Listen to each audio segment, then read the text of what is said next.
Ethan Cole had lived alone in the pine-scented mountains of Willow Ridge for so long that most people forgot the old cabin belonged to anyone. A former firefighter who had walked away from the world after losing his younger brother in a blaze he couldn't stop, Ethan carried his silence like armor. He spent his days chopping wood, tending to the horses, repairing fences, and avoiding anything that reminded him of the life he once had. People in town called him the Ghost Cowboy because he moved like a shadow, present but never seen. He never smiled, rarely spoke, and certainly never expected anyone to show up on his porch in the middle of a storm. But destiny has a way of finding even the most hidden hearts, and on a freezing November evening, with wind howling through the valley, it did exactly that. It was past 9 p.m. when Ethan heard frantic knocking. Startled, because no one ever came this far into the woods, he grabbed his lantern and walked cautiously to the door. The storm outside roared, rain slicing through the dark like knives, and as he opened the door, a figure swayed forward.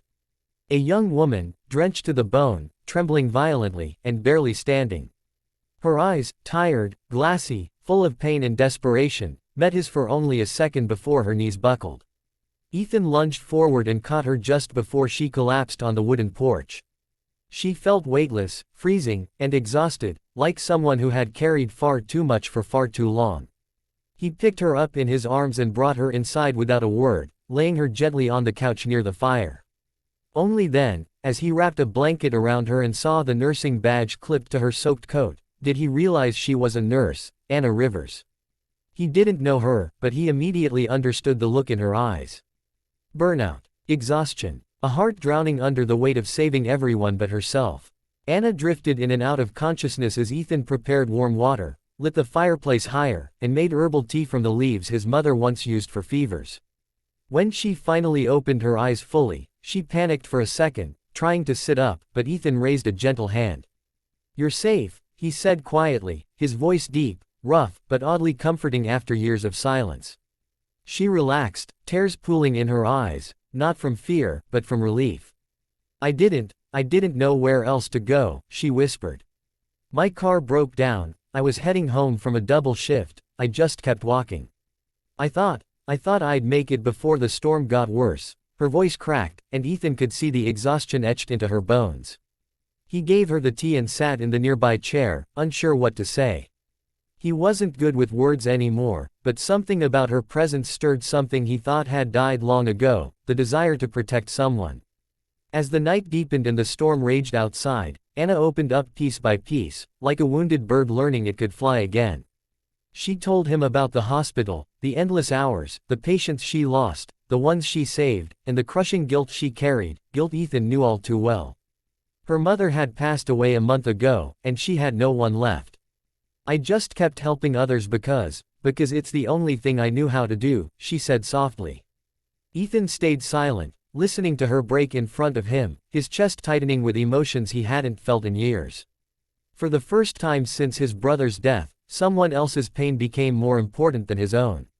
Over the next few days, the storm trapped them together, turning strangers into something far more meaningful. Anna regained her strength, helping Ethan cook, asking about his horses, and slowly drawing conversation out of him. She had a gentle way of speaking, a nurse's softness, that didn't push him but warmed him. Ethan found himself telling her things he had buried deep, about the fire, about losing his brother, about how he blamed himself even though he had done everything he could. "You saved people," Anna whispered one night as they sat by the fire. "Not everyone can be saved. But the ones who survived, they lived because of you." Ethan looked at her, and for the first time in years, someone's words reached the parts of him he had hidden away. A small, faint smile tugged at his lips. Anna noticed, and her breath caught. "You should smile more," she murmured. "It suits you." The storm eventually cleared, but neither of them wanted their time together to end. Anna's car was found buried under fallen branches, beyond repair. The towing service said it would take a week to bring a replacement, so she stayed longer in Ethan's cabin, cooking meals, helping organize the rooms he never touched, adding little touches of life to the lonely space he called home. Ethan taught her how to ride a horse, and her laughter echoing through the valley made something inside him heal. The townspeople whispered when they saw them together at the supply store, Ethan Cole, the ghost cowboy, smiling, talking, even protecting the woman at his side. Something had changed him, and everyone knew the reason. One evening, under a sky filled with stars, Anna stood on the porch, the same place she had collapsed days earlier, and whispered, "I should go back to work soon." Ethan's heart tightened. He wanted her to stay. Needed her to stay. But he didn't know how to ask without sounding selfish.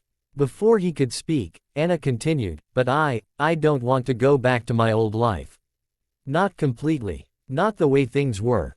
She looked up at him, her eyes soft and unsure. "Ethan, I haven't felt this safe in years." For a long moment, the only sound was the wind rustling through the pines.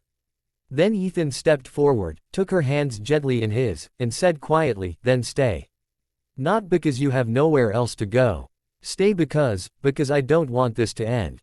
Anna's breath shook as she whispered, "Are you sure?" Ethan smiled, really smiled. For the first time in so long he barely recognized the feeling. "Yeah," he said. "I'm sure." She leaned into him, and he wrapped his arms around her, holding her like something precious.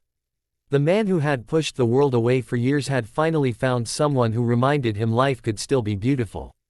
And the nurse who had given everything to others had finally found someone who wanted to care for her too. In the end, it wasn't the storm that brought them together. It was two broken hearts finding refuge in each other. Anna stayed. Ethan healed. And the porch where she once collapsed became the place where their new life began, side by side, no longer alone.